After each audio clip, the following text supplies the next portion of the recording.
Hello, everybody, and welcome to another episode of the All Sports Podcast. I am one of your co-hosts, a very happy co-host, I might add, Lachlan Turner. And I'm your other, I don't know, I guess, less happy than that one co-host, William McDonald. But yeah, sorry that we've been away. Well, it's been interesting trying to get together and record. So, but we won't get too much into that because that's just boring and unnecessary. Oh, Exactly and right. there'll be links for social media and stuff down below because we're getting tired of reading it all out. Yeah. And plus, we can't remember it off by heart, which is quite sad. So, That was probably something we didn't have to admit, but you know what? You're being hey, honest. look, we're being honest, which is, that's not necessarily a bad thing. Now, talking about honesty, as we know, as you know, as everyone knows, every AFL fan knows, the buy rounds have finished, which I don't want to get into it, but I don't like the buys. I think it's unnecessary. I mean, you do have a point in the fact that this size are like 40-odd players and they have like 22 players. And plus, they're getting paid more than the average Australian, and you're telling me that their bodies can't hold up for like 20 or, however. I mean, week. 4 quarters of AFL football is a bit like... Yeah, back 10 years ago. We were at the Essendon St Kilda game on Friday, and every quarter went for like half an hour. Mind you, though, that was due to some awful kicking and some ordinary umpiring decisions where players had no idea what the hell was going on. Yeah, but they were on the ground for 2 hours, running around. Yeah, but it doesn't have the same physicality. Like, it's not. The toughness isn't there. Like, the toughness is not there. 10 years ago, I would say, yeah, look, the players' bodies wouldn't be able to hold up for, all the straight weeks. Like now, with how much less physical you're allowed to be, there's no excuses. I get lack of physicality, but they cover so many kilometers. Like I'd say that's more so to do, physical, because you've obviously got to be fit to cover the ground, but also mentally, you've got to have a stronger mind than your opposition. And that's the gut running. That's the gut running. That's mental. Yes. That's your mentality. It still takes it out of you. Yeah, but then you know what? At the end of the day, it's all worth it. But anyway, we're getting off to this is not how I wanted to start off. I mean, it kind of was, but it kind of wasn't. Now, you could say that this should have been done at the midway point, but now that every team has played the same amount of games, I think, around this time you can kind of tell, there's usually those teams and I think what we should start with, I mean, like, what do you reckon? Start off with the sides that have exceeded expectations or failed or haven't met expectations. I feel like we should start, we'll go with exceeded because I think the teams with start off on a positive note. Start off on a positive note. Now, the team that I think have exceeded expectations, team one, Fremantle. Don't you mean flag mantle? As all the Freo supporters have let everyone know. Well, I don't know how they can call themselves flag mantle when they've never won like an actual flag. But that's hold on. It doesn't have to be because they've never won one. Oh no, sorry. I mean, they include the minor premiership, but I don't think that counts. Anyway, Fremantle. Like at the start of the year, I probably had them maybe scraping into the 8 if they were lucky, if things fell their way. This year, however, they have been somewhat of a force to reckon with at home, I would agree. I mean, they beat Brisbane, a fellow flag fancy at home, but then their away performances have been probably just as impressive. They beat Melbourne at the G, which came after, what was they weren't up to standard in the first half, but their second half was brilliant against them. Some of their players, they've done this literally without Nat Fyfe. And, and that begs the question, would Andrew Brayshaw have played like this if Nat Fyfe was in the side of the study? Will Brody have started. And that's the other thing. I think at the moment, Will Brodie has probably been the trade recruit of the year. The impact he's had on that club in a short space of time has been very good. That like he is part of the reason why Fremantle are so good in the clearances and, round there in the hard ball gets, the contested stuff, the hard stuff. Would he have gotten the opportunity? Okay, so there's like 3 different questions I think I have to answer there. Well, you don't have to answer. Oh, Andrew Brayshaw. You know what? Andrew Brayshaw probably would be on a similar level if Nat Fyfe had been there, but Will Brodie probably wouldn't. Nat Fyfe was going to be playing a lot more forward this year, but would Will Brodie have started? I reckon he may have been named as the medical sub, but I don't think he would have been. Nah, I reckon he walked straight into that midfield, even if Nat Fyfe was already in there. And their defense is scary good. It's scary, really underrated. Alex Pearce has come back and he's just gone about his business quite well. As well as, a few of their other defenders. And it's quite sad that I don't know many of their names, but, really their defense, Luke Ryan's probably one that we would all know because he's a really good intercept player. Alex Pearce is sort of a forgotten name. And then, who are their other defenders? Their defense. Let me go and look at their last lineup. Well, I think it's fair to say that their defense is, I know that they're ranked second, they're second best in a lot of defensive categories, but they're underrated. Some of their players do not get the talking, the praise they deserve. They don't have the name recognition of other backlines. Which is, look, full credit to Freo. I, as I said, I did not know where they were going to be at the start of the year. How can it get better for them?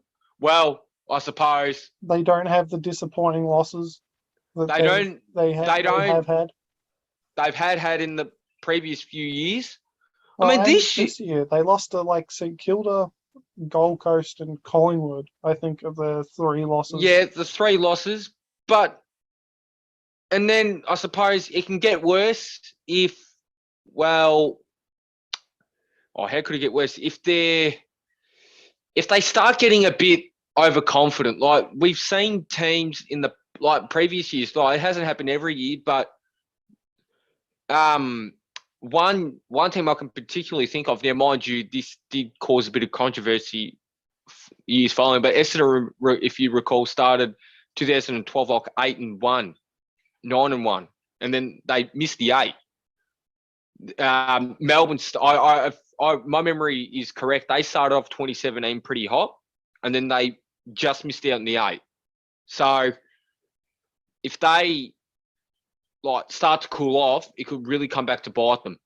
But if they finish top 4, I think it's an automatic pass for Freo because I don't think many people would have had them anywhere near the top 4. You'd have to say that top 8 would be an automatic pass. I'm not sure how many people exactly had them finishing top 8 this season either. They were a smoky for the top 8. They weren't necessarily, not many people had them. I agree with you on that. Now, another team I think that's exceeded expectations, and this one's probably the second no-brainer, Carlton. I agree with you on that one. Carlton have... I just don't know what it is. Michael Voss, apparently. Patrick Cripps does look like a different player. One of my big criticisms prior to him this year, and while his field kicking's been still disappointing, he wasn't a big goal kicker. I think he's kicked goals in pretty much every game this year, that's a big tick. George Hewitt, again, one of the recruits of the year. If he's not first, he's second. The impact he's had at that club, again, he's supposed to be a tagger, but he's getting 25 or more disposals in majority of his games. So he's not only is he forcing the bloke who, if he is tagging, to mind where he is, but he's forcing the bloke who is tagging to look the other way, to run back hard enough, and clearly they're not. Now, mind you, and this has been a concern for Carlton all this year. Their They third, don't have a backman, no, that was like a key 12. maybe not. I wasn't going to say that. Their third quarters, their second halves have been putrid all year. They start off hot, but then if you notice the trend in all their games, they've gone cold. They almost blew close to 50-point leads against Hawthorn and Port Adelaide. While they still won, if they do that in finals time, they lose. I don't care if it's Sydney, Brisbane, Melbourne. They lose that, and it's going to come down to for them, keeping their composure, and not many of those guys there have finals experience. Yeah, they got Chera on big money, but he hasn't played in a final before, and he's also injured. And then, yeah, as you said, their tall defensive stocks have just the bloke that they drafted in the mid-season draft he got himself. He got injured, and I suppose and I think they have some pretty good young small forwards. Like Jesse Motlop has shown a bit when he's played. Corey Durden, I really like the look of him. I think he can be a future star for Carlton, and I admire what he does and the bond that he has with his little sister. And you also got to admire the Doc, for what he wasn't supposed to be playing round one or whenever it was, and here he is, played every game. While he doesn't probably go in for the hard ball for obvious reasons, he's probably one of the best uncontested players out there. Contested wise, he can't get a hard ball to save his life, but uncontested wise, he's got real good composure, which is what Carlton need. And the third team, I think that's exceeded expectations. I mean, I know they're not in the 8, I don't think, at the moment, but Gold Coast, in my opinion, certainly from my point of view, exceeded expectations, especially after Ben King went down. As soon as he went down, I was like, who's going to kick their goals? Levi Casbolt and Marby Achol, apparently. Marby Achol's been very good. Levi Casbolt's been good.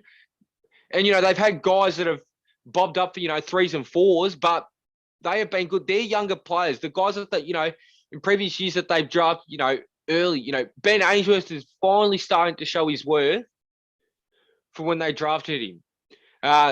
Isaac Rankin's starting to play a bit better. Jack Lukosius, I don't know if he's in the team or not, if he's injured. I don't recall, but they're playing him forward now and seems to be doing all right. And again, their defense is, like the only defender I can really name at the moment is Sam Collins. He's probably the only real defender that I know. Now, how can he get better for Gold Coast? Well, I mean, they have an easy draw in the second half of the season. This could be the first year that Gold Coast could make finals. Yes, I said finals and Gold Coast in the same sentence. It's actually really. What have you put in your coffee today, Lachie? Well, I mean, you look at their fixture and you tell me how easy their schedule is. That they've got the easiest schedule, I think. They have an easy schedule, do they? Hold on, let me pull up the. Yeah, pull it up. But how it can get worse? These young guys start to run out of legs again, and they lose games that they probably should win. Okay, so they've got Port Adelaide next this what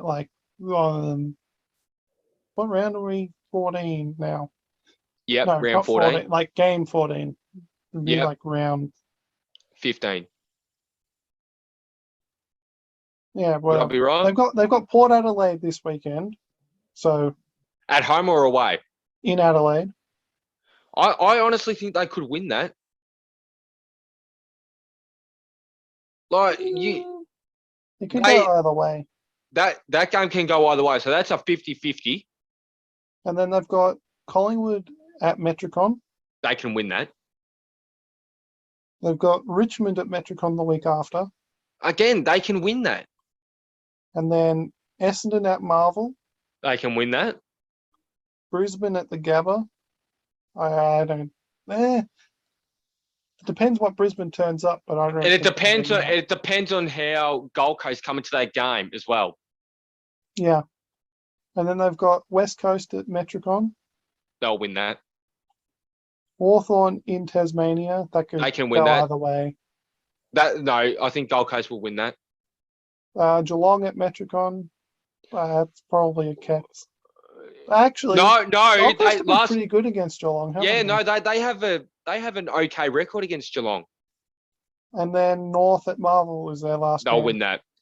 So you look at that fixture Actually, no, and that is a pretty that's one, It- 2, there's 3. probably 3 games that are questionable. That's like the bottom 3. They have the current bottom 3 to go still. They don't play anybody in the top 4. They play Brisbane and Geelong. okay, but besides Brisbane and Geelong, so okay, that's 2 of the top 4. So maybe So they play that's half the incorrect. current top 4, but They play half the current top 4, but again, it depends on which of those sides turn up because, as we've seen with Brisbane, if they don't turn up, well, Yeah. what the hell? And then if Geelong don't, well, Geelong and Gold Coast, I mean, Gold Coast match up well against Geelong for whatever reason. So you look at that and if you look at that and you can't tell me that Gold Coast could win 6 or 7 of those, I think you have made a believer out of me, Lachie.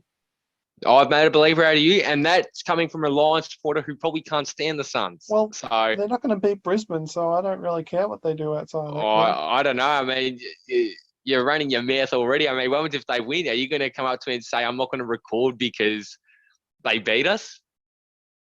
Just letting you know, Lachie, that on Sundays that Brisbane are playing and they lose, I'm probably not recording that Sunday. I know. I gathered that when they lost to Freo, I thought, and I said I was too angry to record. Yeah, honestly, I got frustrated because it's like, well, how the fuck do you think I feel when Essendon lose? Yeah, but your team every week meant to lose every week.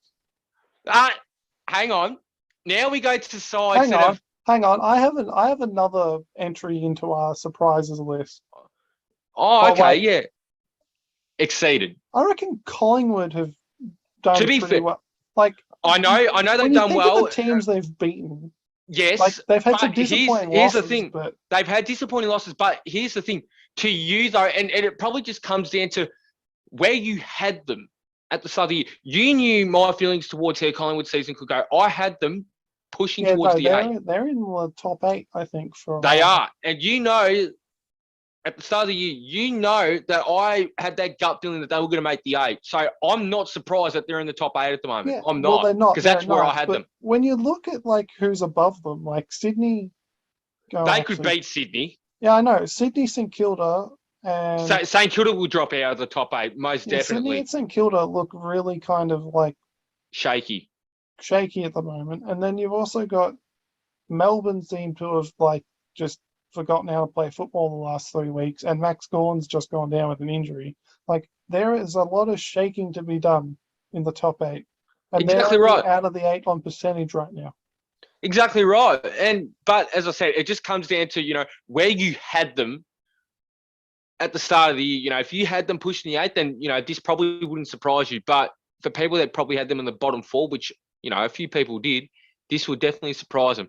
But going into the underperforming teams, the teams that had high expectations going into the season, the Bulldogs, and have Bulldogs first up is the Dogs. We had them second. We had them potentially winning the grand final, and they are not.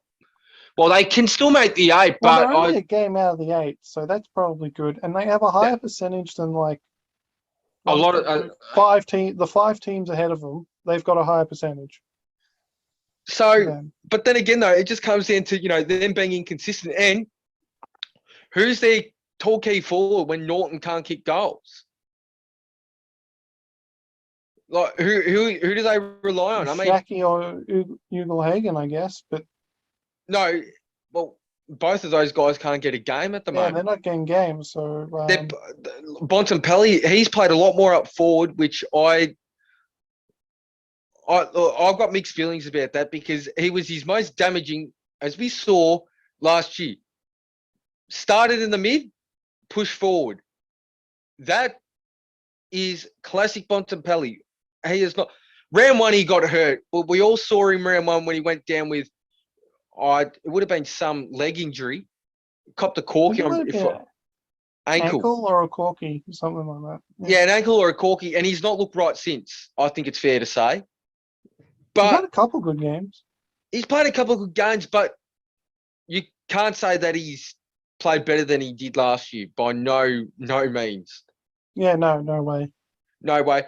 Then I suppose, and you look at the teams they've beaten, like, have they really beaten anybody significant? I don't think they have. Hold on, let me get it up. Who are we? The Bulldogs. Who have they beaten?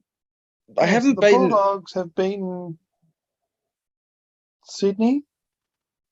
But again, they're a shaky top 8 side. They've beaten North. They've beaten Essendon. They've beaten Collingwood. They've beaten the Suns. They've beaten the Eagles. And they've beaten the Giants. They have lost to Port Adelaide, Richmond, Melbourne, Carlton, and Geelong. So they've lost to a couple teams around them, and they've lost to teams above them, and they've beaten teams below them. Exactly right. So how can it get better for them? Well, they could do what they did in 2019 and won so many games in a row. And then obviously we know that they lost to the Giants in week 1. How it can get worse? They just keep playing the way they are. Like, I don't know how to describe it. Like, they seem like they're in every game that they played, it seems like, they're in the game, but they lose it because of themselves, if that makes sense. So that's one. Second club, Port Adelaide. Oh, Port Adelaide. I had them top 4. I can't believe I had them. I didn't. I didn't have them top 4. I said they had 2 home preliminary finals. They probably went into this year themselves thinking that they could win the flag. I didn't. I thought they were out of last year's top 4, I felt like they were the most vulnerable to drop. As you'd know, that was my view last year. And they've completely flunked it. That I think Jeremy Finlayson's trade has just been a massive flop. I think he had one game where he kicked 4 or 5 goals, and that was it. Connor Rosie, though, on the other hand, he's probably been one of their brighter players.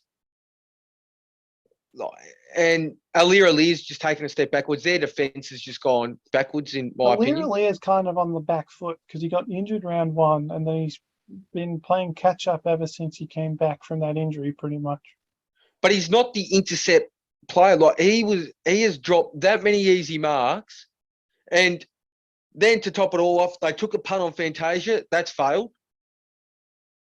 So a lot of their off-season moves, a few of their off-season moves in the past couple of years haven't worked out. Xavier can't underestimate the impact that not having Charlie Dixon in that forward line has made as well.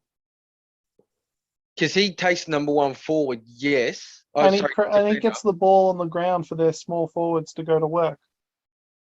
Yes, but then it comes to the point where he's not reliable in big games. We've seen him in previous big games where it's a crunch game, a must-needed, a game that they must win, and he just is one of the worst 3 on the ground. But they're still a better team with him on the park than without. Yeah, no, they are, absolutely. How can it get better for them? Well, I suppose keep playing Rosie where they're playing him, because that's where he has been. This is probably his best year of his career at the moment. He's having a career year, numbers-wise, I believe. They've got to do something to keep maybe Carl Amon or get rid of him, because clearly he seems to be a bit unhappy. Haven't they dropped him at one point? They did, yes. But I suppose the other thing how it can get worse. They just keep losing, and really, it just means that Ken Hinkley's job is just under A lot of pressure. scrutiny. Well, it already is now. I mean, when you think about, when they lost to Adelaide, that would have stung. The Brisbane loss round one would have stung, because I felt like watching that game, Port Adelaide were the better side for majority of that night. But yeah, and then they lost to Hawthorn by 60 points at home. Yeah, round that was two. in between the Brisbane and Adelaide loss, and then they lost to Melbourne, and then they beat Carlton, and they lost to the Carlton. Eagles. They lost to Oh Carlton. no, they lost to Carlton, and then they thumped the Eagles. That was their first win. Was beating the snot out of the Eagles. Now, the last side that have completely flunked. Now, I want to give, I won't say special mention because you don't want to be in this group, but the Giants have been pretty disappointing from my point of view. They have. Yeah, I was going to say that. No, I was going to say that based on your expectations of the Giants, I was high on them. I thought, their top 15 play, like their top 10, top 15 are very, very good, but their drop-off has been, after, say their 15th best player isn't, it's a worrying sign. It doesn't help that Lachie Whitfield seems to have forgotten how to play football. Well, it's either that or, he's not playing in his most dominant position, though. That's the issue. The good thing with the season, though, Stephen Cornelia seems to have gotten back to his best. Yeah, that is a bright spot. That is a bright spot. Good for Supercoach, that is, as well. But we're not talking about Supercoach. But the team that I want to say that has had a very disappointing season, and I know I'm smiling as I say this, but I know I shouldn't be because I'm a member. I was like, you know what? I know I didn't have this team in the 8, although you convinced me, you absolute mongrel. No, that's not fair. You talked me into it. Talked to me. You kept on mentioning the teams. You're like, oh, yeah, they'll finish above this team. They'll finish above this team. And that's how we had them in the 8. And the team I'm talking about. That was to a certain point, okay? And then I tried to bring them up, and then you convinced yourself that, they're going to beat this team and they're going to be above this team. But you're the reason why I thought this. No. And that... yeah, you can give me that look, but you know what? This is on you. The team that has disappointed me, Essendon. I mean, quite clearly, here's the thing that's disappointed me with their season. They brought in Jake Kelly to, stop small forwards, medium forwards, right? And then listening to games, watching games, being at games, I see him on guys like Joe Danaher, who's Matt Tabner. Like last week. Who was he on against St Kilda? He started on Tim Membry, and then Membry went down back, and then he was on Marshall for a bit. And then I'm pretty sure I think he swapped between Butler and who's the other small forward there? Higgins. I think he and McGrath swapped. But so what the hell were they doing there? The other part is their midfield's been absolutely crucified for not being big enough. And I mean, the unfortunate thing with the entire season though was that Dylan Shields been made the scapegoat.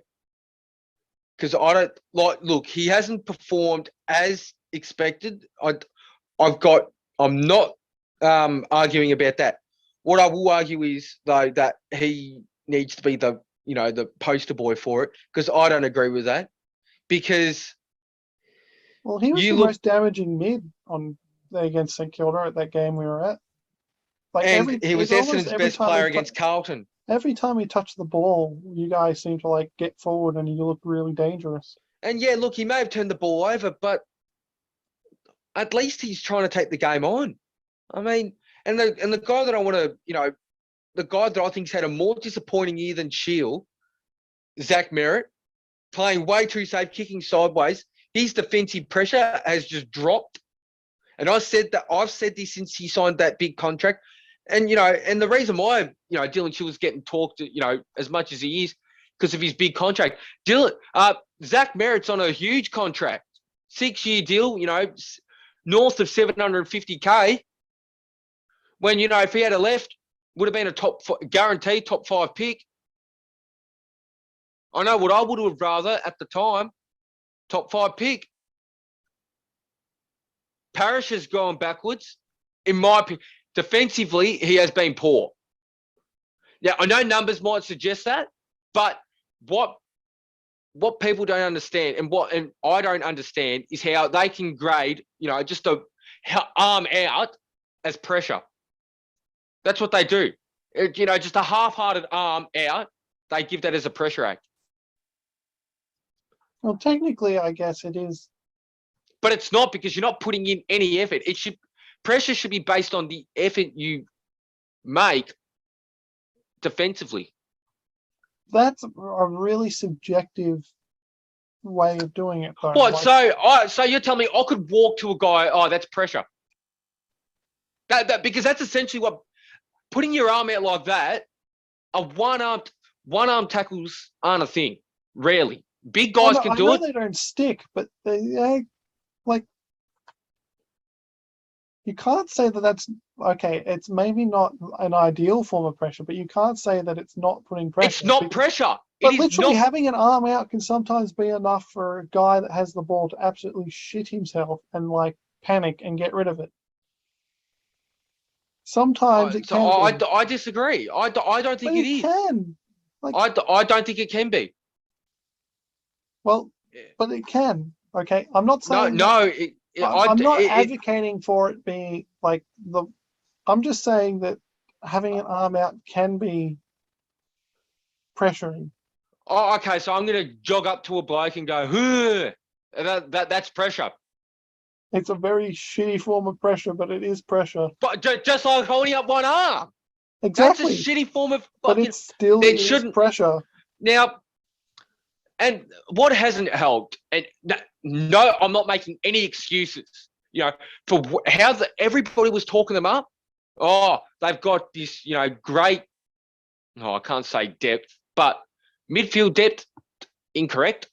Their forwards, when you think about it, their top 5 goal kickers from last year, 3 of them are gone. Hooker, Tip and Woody, and, Langford's been out for more than half the year. Snelling's been gone. Stringer just seems to do a hamstring every 3 games, which is disappointing. And Jones only played his first game against Port Adelaide, of the season against Port Adelaide. So, and again, I want to make everybody aware. I'm not making any excuses, but some of these injuries have just been ridiculous. Langford is an important part of the side, as much as people don't want to agree, he is. Snelling's a very important part. I'd argue he's more important than Merritt. He's a more important player in the side than Merritt. Now, we can look at positives. Some of the positives, Archie Perkins, I think, has been a very good bright spot, because since the Port Adelaide game, he has been averaging, 17 disposals, a few clearances a game. And the good thing is he's getting involved in the game, which is something that, you want to see from, a young player in his second year. And again, I know I've said this about 100 times, and I know I'm going to get laughed at for saying this, but I see Christian Petrarca in him. Similar height, similar attributes. And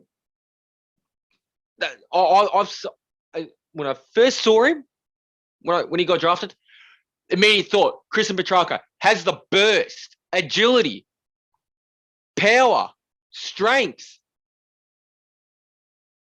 He's very athletic, very good above his head, like Petrarca.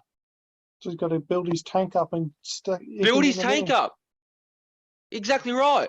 And see, prior to the Port Adelaide game, I reckon his total centre bounce attendance was probably 20. Up to that Port Adelaide game a few weeks ago, his average attendance at the centre bounce since the Port Adelaide game, about 16. he's getting his chance. Probably a lot earlier than maybe Essendon would have liked, but hey, it's working, isn't it? It's getting him involved in the game. We get to see what he does around the ground, and who knows? No, I'm not going to say what I was going to say. But then, it's just getting games into these younger guys. As much as I disagree with the first round pick, Ben Hobbs, he's played 9 straight games. And he's averaging 15 touches a game. Now, tackle-wise, and for the beast that he so-called is, he hasn't performed to my liking, tackle-wise. But, nevertheless, he's doing right. And then the only other positive I can think of is Peter Wright. I think he's had to carry that forward line, and I think he's done it really well. He's almost like a lone target down there for you. He is. Well, prior to Harry Jones did all right, but he also hasn't played. He hasn't played many games this season, has he? He's played. That was his 3rd game for the season. So, but you're right. And Nick Martin, sorry, he was the other one. Nick Martin has been ridiculous.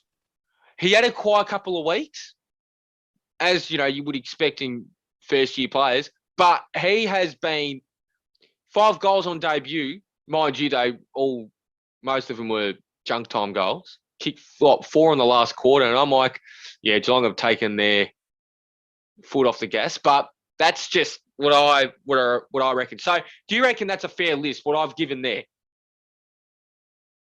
for teams that have exceeded and failed, or so let's just run through the list again. So, it was Fremantle. So the teams that I had exceeding: Fremantle, Carlton, and Gold Coast.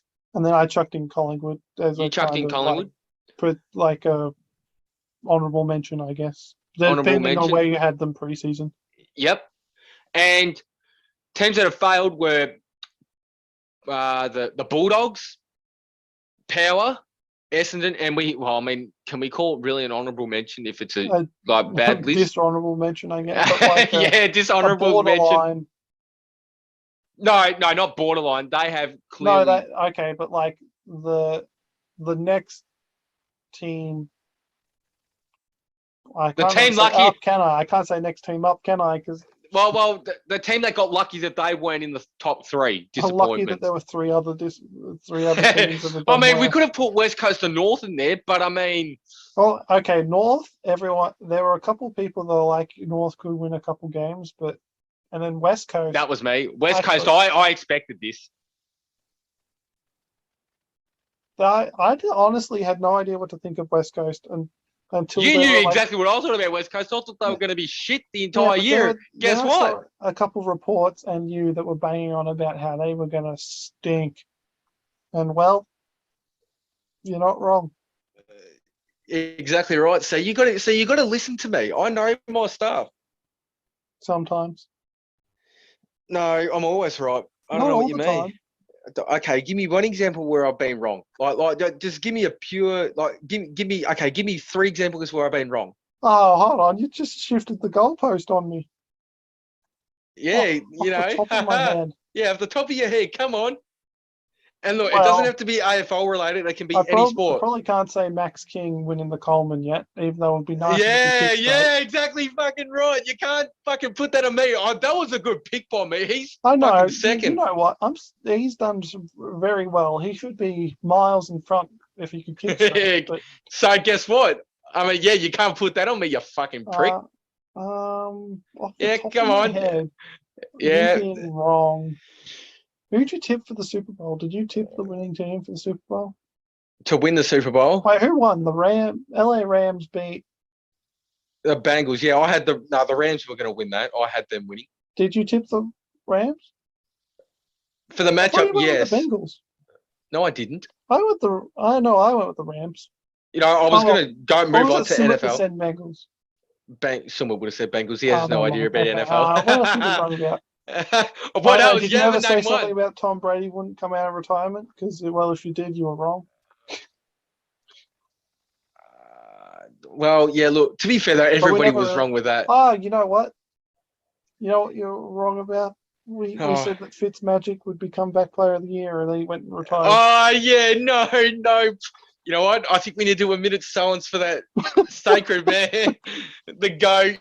I can't believe he left. For everybody who doesn't know who we're talking about, look up a guy by the name of Ryan Fitzpatrick, and all you have to do is just look at him and you go, yep, I just love him. Like, honestly, I love him. Fitzmagic retired too soon.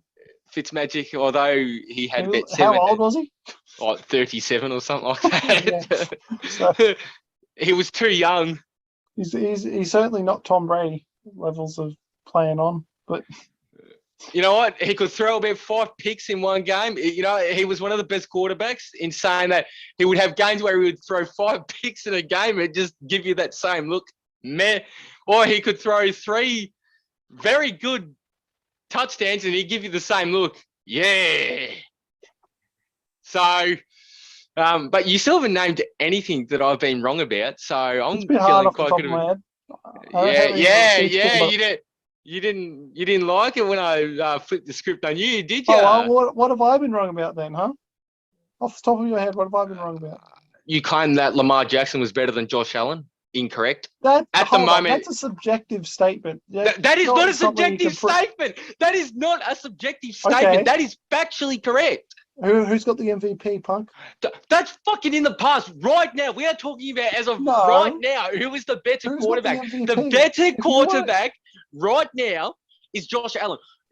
Okay, if you're going to go bring up the past and bring up numbers, who's more likely to make the Hall of Fame based on what they've done? One of them has an MVP. Not every MVP winner gets in the Hall of Fame. Oh my God! But okay, fine. You want to be like that? You want to be like that? No, you want to be like that? Bring up the numbers, performances in playoffs. I'm not. And then we'll say I don't care enough. Exactly right. Well, you've got 2 more things to get to 3, Punk. So go. Wait, that you've been wrong about? Yeah. Oh, jeez. So I flipped the script on you. Now you flipped it on me. So you're making it very. You're making it very tough. Punk, how the turntables? Well, you claim that Ben Holtz was going to be a future star, but he's done fuck all. It's in his first year. You can't say I'm wrong about that until 5 years down the line when you go. No, you're wrong. No, you're wrong. I feel like that's probably a bit harsh. Well, whoever you tipped to be the number 1 pick in the NFL draft, you were wrong. Aiden Hutchinson. Who'd you tip? Aiden Hutchinson. Dude, I was going based off you. No. You are talking fucking rubbish. Until you can show me proof that I said that, then okay, that's probably not fair. If you wanted to hit me on an American sport opinion being wrong, I had Boston Celtics to win the finals. Yeah, okay, we won't talk about that because we know your feelings towards that. But to be fair though, are you really wrong because you're just being a fan? Oh no, I was wrong. Oh, like did you have them like sweeping them or something? Oh no, but like going into it, I'm like, yeah, Boston can win that, and then we went up 2 games to 1. It's like, oh yeah, we've got this. Then we lost 2 games, 2 of the next 3 games at home, and it's like, oh no. Well. Okay, so I've thought, as I said, the one was you claiming that somehow, currently, right now, not fucking 2 years ago, 3 years ago, right now, that Lamar's MVP? It doesn't fucking matter who has the MVP right now. Hang on, that's just like saying, this team's better because they've won more fucking championships, even though right now they're sitting on the fucking bottom and the other team's sitting up top. That makes no fucking sense. We're talking about right now, currently. Josh Allen is a better quarter. You know what? I want to flip the script now, and I'm going to change. God, we're not about to talk about Lamar Jackson, Josh No. Allen. No. Well, see, Lamar Jackson's not going to be included in this list, but Josh Allen. Oh no, we're not doing our top quarterback list, are we? I am. Okay, cool. Because number 1 was going to be Fitzmagic, but he's not there anymore. So. Well, I was going to say at the end of the season, I'm going to predict. These who are my top 10 quarterbacks are going to be by the end of the season coming up. I know it starts in like a few months, but you know what? 2 months. Oh, and you're going for the end of season. We don't even know who's going to come out of training camp on top. Yes, we fucking do. Anyway, but look, this is just my prediction. This is why it's called predictions. You muppet. Listen. So the first one. I mean, look. There's no debate. There's probably 4 clear-cut candidates because really, I mean, there's no disputing that these guys are probably the only elite quarterbacks. Brady, Rodgers. Oh, can I see if I could guess the other two? Rodgers, yep. So we've got Brady, Rodgers, Wilson. He's up there, but he wasn't the two He's that not you were elite. thinking of. No. Well, Mahomes. he's not. Mahomes. Mahomes is up there. Yep, Mahomes. Who'd the other one be? Come on, you should know. I said Joey elite. Burrow, Josh Allen, or Matt Allen, Josh Allen. So those are the 4. They are literally the 4 elite players. And then what? Wilson. Then Wilson. Stafford, And look, I'll give you. tier? Hang on. I'm going to go through every. Yeah, my reason why. I'm trying to contribute something here, so it's not just you talking. Yeah. No. Okay. No. I get your point. My limited NFL knowledge. Well, see, this season you've got to start watching a bit. Oh, but they happen like in the morning. Yeah, but not the fucking ones that start at 8 or 11 or 2. Actually, no, not 2. That's too late for them over there. So, okay, Brady, I don't think there needs to be any explanation. He's the GOAT. Not Montana? Well, I think Tom Brady's just proven it that he won didn't need. He's just proven that he's just proven that he wasn't part of the Bill Belichick system. So he's not a system player. He's not a system player, unlike who was I going to say? I can't think of who I can't think of who I was going to say. Oh, well, I could say Jared Goff. I mean, he was a system quarterback in LA. I mean, he's shit. Okay. I could I don't know who you're talking about. But carry on. Jared Goff. Oh, jeez, I really want to punch you right now. What? You pissed me off. Anyway, okay, so Brady, I mean, as I said, no debate. He's not a system quarterback. You could probably say he probably carried Bruce Arians when he was the coach there. He probably gave Bruce Arians his only Super Bowl as a coach. Maybe a bit harsh, but Rodgers, I mean, is there really any debate? I know he lost to Devontae Adams, but I mean, you just can't write him out. I mean, he's a back-to-back MVP. Mahomes, I mean, we've just seen enough of him already to know that he's just going to produce. The last quarterback, I believe, to throw 50 touchdowns in a season. A Super Bowl winner, Super Bowl MVP. You need to defend Patty Mahomes to me. Yeah, but to be fair, he did lose Tyreek Hill, but he gained like 3 or 4 skill position players because the money they would have paid Tyreek Hill, they wouldn't have been able to get those guys. So they were very smart. And the other, Josh Allen, I mean, he is the best dual threat quarterback in the NFL. He can fucking pass it. He has a cannon for a fucking arm, and he can run as well. So he's not. When you said in the NFL, does that mean that someone in the Canadian League is better than him as a dual threat, or is it just putting emphasis? Well, no, full stop. Right now he is the best dual threat. Coaches have to do, out of every quarterback, I reckon coaches would have to do more planning for him because of the threat he poses in the running game, especially in the red zone. And he's just a fucking unit. I mean, every year he's just improved. You could even argue that not the season that's just gone, the season prior, you could argue that he maybe should have gotten MVP. He was that good. But, and, it's funny. People were like, Feshie with Stephon Diggs, maybe that's the reason why. He just proved that he's the most important player. And he's got a very good playoff record. When I say a good playoff record, he performs. He performed when he had to. When I say when he had to, I know they lost a game away from the Super Bowl, didn't they? Or the previous season they did. No, they were 2 games away. They lost the division round, but that was through no fault of Josh Allen. He had like a couple of incompletions through 4 or 5 touchdowns and had a pass rating of 100, almost 150, which is insane.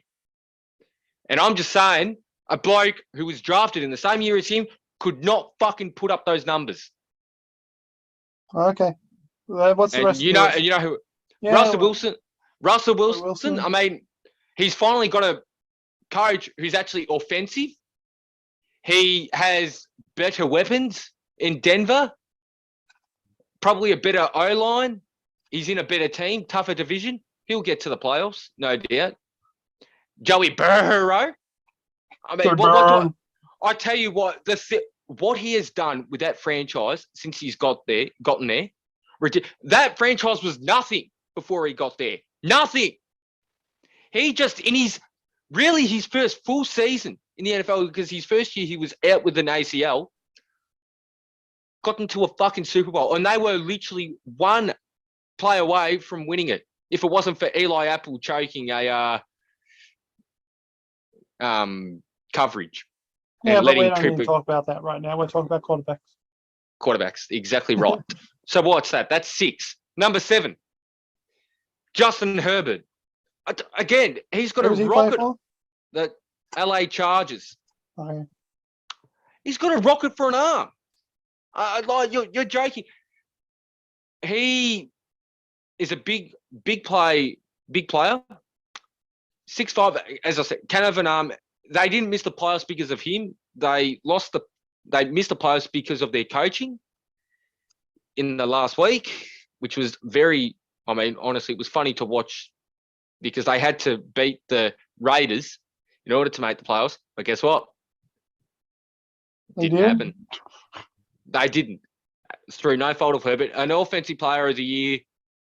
I mean, people were like, oh, how could the Miami Dolphins pass on this bloke sorry, no. They were like, oh, Miami made the right decision not to draft this guy. They drafted Tua, and now look at what's happened. They drafted Tua over Herbert. And at the moment, Justin Herbert is the better player. Hasn't Tua been injured? Oh, his college year, that's kind of gone. Now, I mean, he's got all the weapons that he needs to. He just needs to put it together, and he hasn't. Well, no, this year, this is literally, he's got very good. He got Tyreek Hill. Oh, okay. So he's got a lot of toys to play with. All right, yep. Number 8. Number 8, Kyler Murray.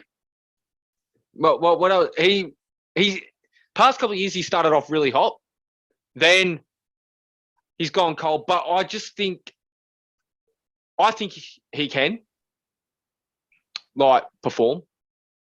I think he will. And with the acquisition of former Ravens receiver Marquise Hollywood Brown, a very quick receiver. Oh, yeah, they traded Hollywood Brown. Oh, well, who cares? I almost forgot that happened. Oh, well. Well, you didn't know about that. No, I did know about that. Oh, my. What? You told me about it when it happened. Wait, hang on, did I? Yes, you did. You know what? I reckon I did.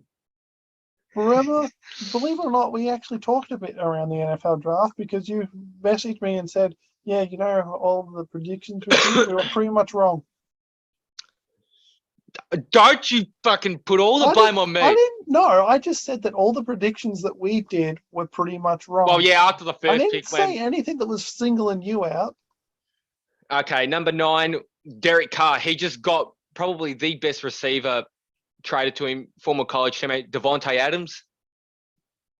And again, he's got very good pieces. I think at the end of the year, he will be in that top 10 category. And number 10. Number 10. We need the drum rolls. Honestly, I really do think Tua can make that leap into being a very. You're putting Tua at 10. But by the end of the season, not at the fucking start of the season. Hell no. At the end. By the end of the season, he will have numbers that would likely see him being in the top 10. Didn't Stafford just win a Super Bowl? Yeah, but I could put him there. But the thing is, though, he turns the ball over for me way too much, and it's going to cost them at some point. I mean, it almost did in the Super Bowl, but he was just lucky that it didn't because Aaron Donald was just more fucking hungry to actually win one. No, fair enough. So there you go. And obviously notable omissions from, can we call it omissions? Notable absences. Are these honourable mentions or just players you don't rate? No, I mean, a couple of them are honourable, and one of them's a player that I don't rate. Stafford, an honourable mention for not making it. Oh, geez. Jameis Winston? No. How dare you laugh at that? Because Jameis Winston was actually, he really did all turned right when he wasn't in Tampa Bay. Yeah, I know. He didn't throw an interception every fucking third play. Like he did in Tampa. It was like you just expected him every game. Or like it would have been on the sports bet fucking thing. Jameis Winston to throw one or more interceptions. I'll pay $5 for that. You reckon a lot of people would have gotten onto that and going, I don't think they would have paid $5. I reckon they would have paid like $1.01. Oh, Jesus Christ, you have no faith in him. Another one. Look, I mean, maybe Matt Ryan could actually not necessarily be the player that he once was because he's old. Now that he's old, but better. He was with a better team, and look, a player that I don't rate that probably you could say should be there, but again, I don't think he is because I think teams have figured him out, and he's a shit thrower and can't read defenses to save his life. You guessed it. Lamar Jackson. I have another honourable mention. Fitzmagic would have made this list if he didn't retire. Yeah, actually, you know what? No, you bring up a good point. Fitzmagic, 100%. You know what? I would have backed him in for the MVP. If there was a betting thing, if he was still around, I don't care how much he was paying. Give me Ryan Fitzmagic any day of the week to win the MVP. I don't care. You know what? You look at an image of him, and that is how an elite athlete should look. The beard is just something else. You know what? Probably not PG to say this, but it just turns me on. Okay, Lachie, I think that's a bit of TMI. Nah, look, to be honest, I dream about him.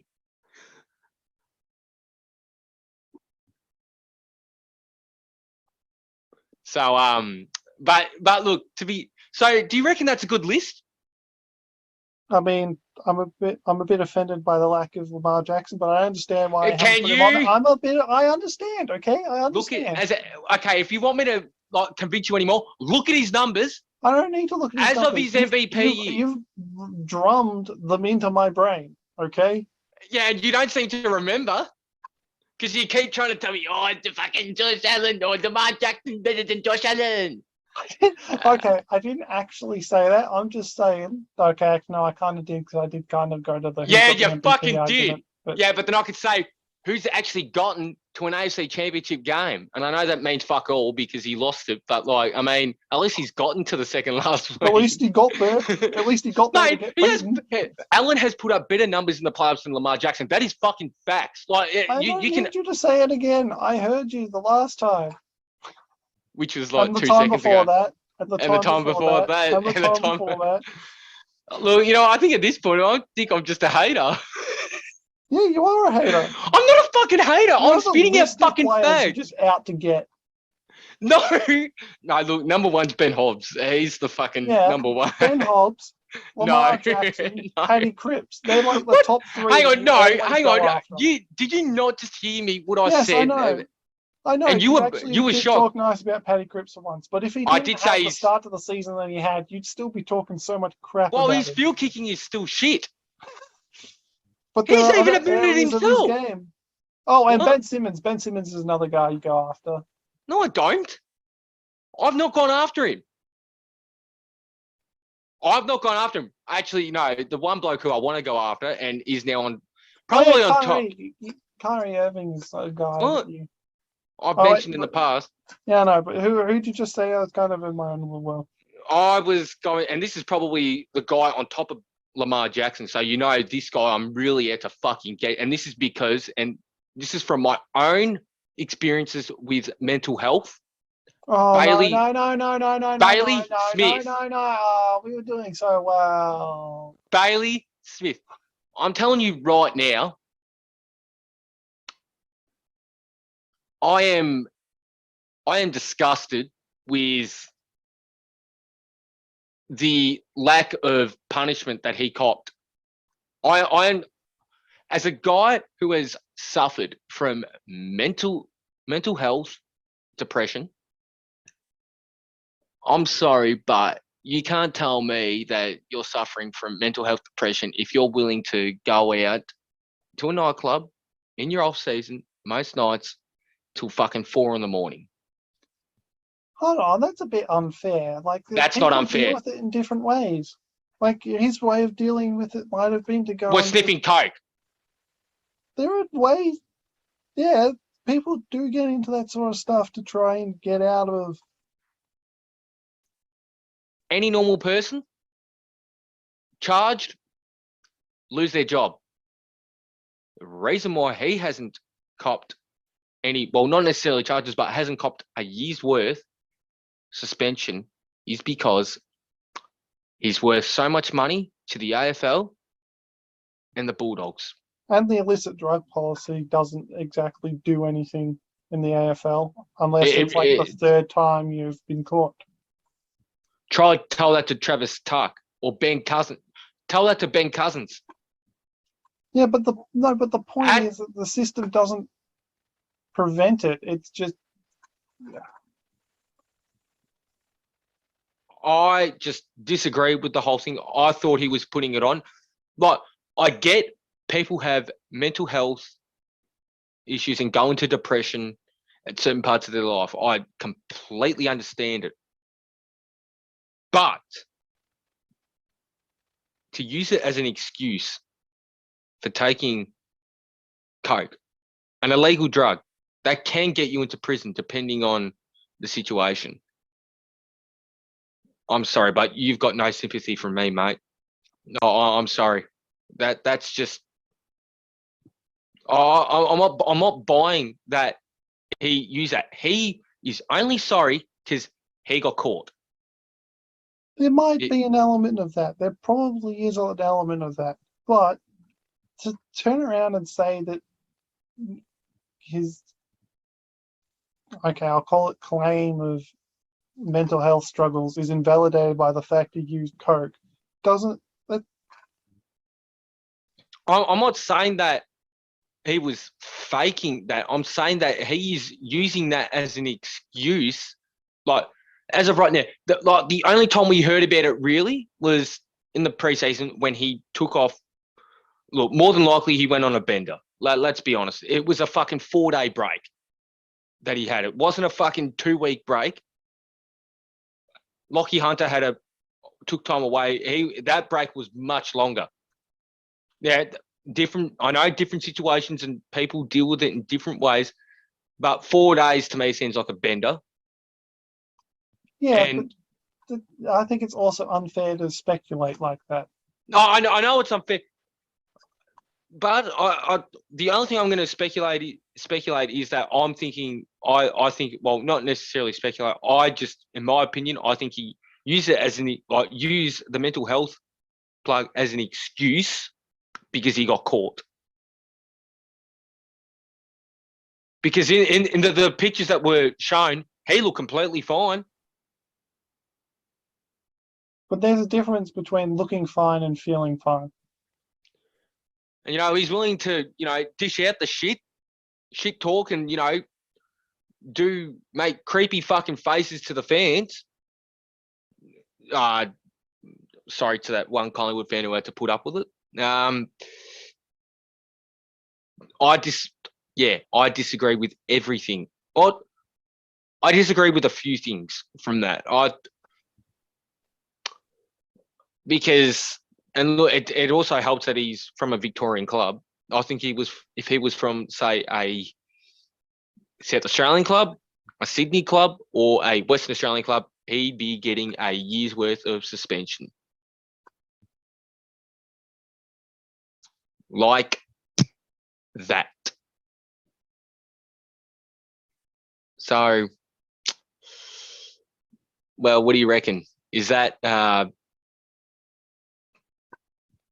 like, you have a different opinion of it? I completely have a different opinion of it. I could tell you didn't want to. Honestly, I don't really have a strong opinion either way on it. Really? Like, the only thing you can really do is take him on face value with what he says. And I don't value anything he says, because it's just a load of crap. Like, you can tell when they talk, you can kind of tell when they're very sincere with their apology or when they're not. And I don't think he gave two flying fucks. What I don't get is, I don't think it should be 3 strikes. I think if 1 strike, you're gone. Why give somebody? Okay, maybe not 1 strike. That's a bit harsh, because people do deserve second chances. But if you fuck up 1 time, okay, you get penalised. But if you fuck up the second time, you're gone. You're out of the league. That, to me, is a lot more fair, because how many people, right? Think about it as, like, say, a normal person did that, and how many of them would get a second chance from doing illicit substances? Okay, and say those people got a second chance. If they fuck up again, that's it. They're gone. And the drug policy does not. It's literally 3 strikes. So you're pretty much giving the players you're giving them free passes to get caught pretty much 3 times. Yeah, the Or system is twice. flawed. Like, would you agree with me on that part? Or do you see where I'm coming from on that? Okay. Well, that's well, I mean, what can you do? I mean, all we can do is just say, the penalty that he got was bullshit. Or you can say, I'm completely sympathetic with him, and I'm not. Really, the only thing we can really say is that we hope he gets over it, like gets over his demons, and he doesn't feel like he has to turn to fucking illicit drugs in the future. Yeah, otherwise he'll be known as. I'm gonna have to say it once. I'm sorry. I'm sorry, but I just have to say it. I just have to. Daily sniff. Like, seriously, that's what they'll be known as. Like, it's just like, how people call West Coast West Coke. Like, I mean, why are people not complaining about that? Yeah, they're getting offended when people say, Bailey. Oh, really? Now you censor yourself. Okay, now fine, Bailey sniff. Well, I don't get why that needs to be censored. Like, I'm not making fun of him, but that's generally what people are going to call him. That is genuinely what people are going to call him if he does it again. What do you mean if he does it again? They're just going to call him that for the rest of his career now, regardless. Yeah, opposition players will, and I reckon he's just going to go in fits. You remember what Luke Parker did to Dylan Shield? Essendon? Yeah. Yeah, to Dylan Shield. Oh, and you know what's how many funny? players do you reckon get in trouble for doing? Sam Mitchell got fined for doing the injection symbol to Michael Hibby when he was at Essendon. Yeah.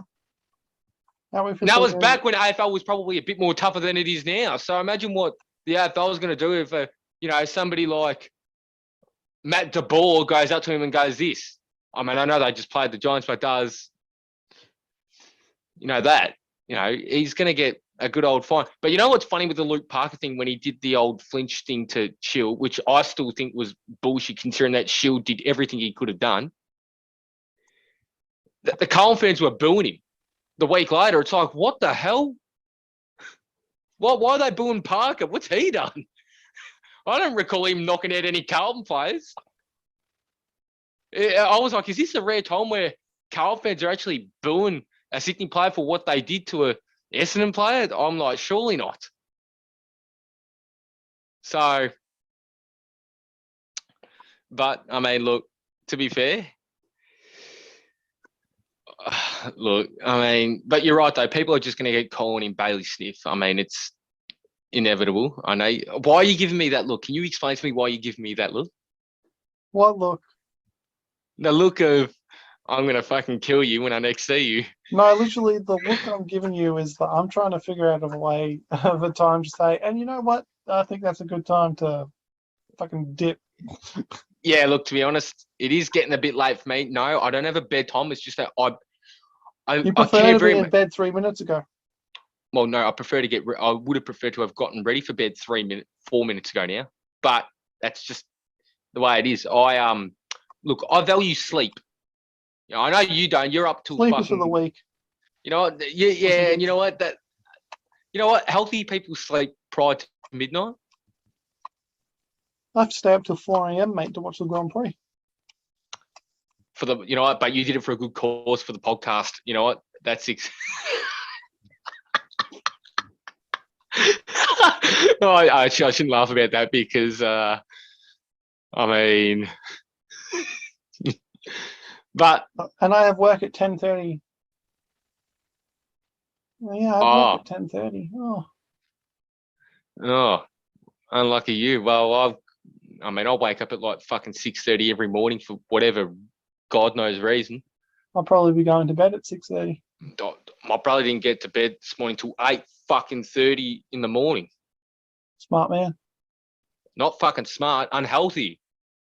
All right.